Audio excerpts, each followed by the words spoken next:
Hapo umeniacha na mtoto wangu mdogo Vanessa. Siku zinakwenda miaka inarudi mimi na Vanessa. Wewe utakuja nikumbuka mama. Wewe utakuja nikumbuka ya. Mapenzi na wewe sasa yamekwisha. Usinijue, usinitambue.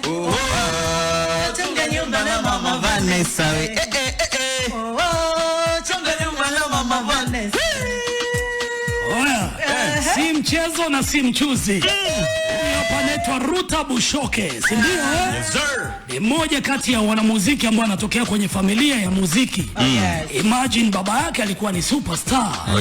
Kwenye muziki wa dance, au sio bana? Baba yake pia akaja kuwa mtangazaji South Africa huko. Unanielewa? Ruta huyu.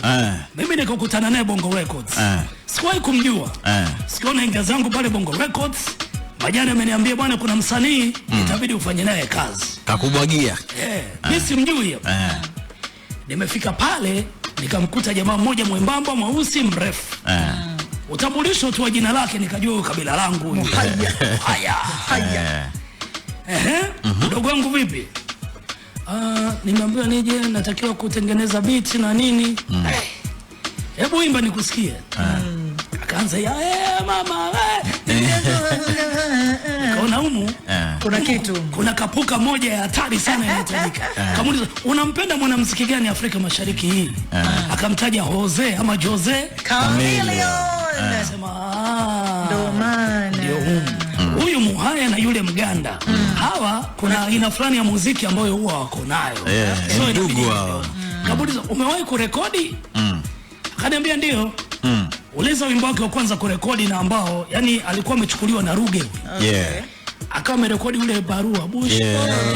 Nimepata barua kutoka kwa mpenzi. Yes sir. Lakini sasa Ruge alikuwa anataka wimbo wa kuuzia album. Kwa hiyo akawa anataka akisha rekodi huu Mwemebwege ule barua utoke kwanza, alafu Mwemebwege ufuatie ili mradi jambo liende. Kwa hiyo nikabahatika kutengeneza mdundo wa hii ngoma ya Mwemebwege. Alafu akaja mtaalamu Bizman kumalizia mavinanda. Hiyo ten.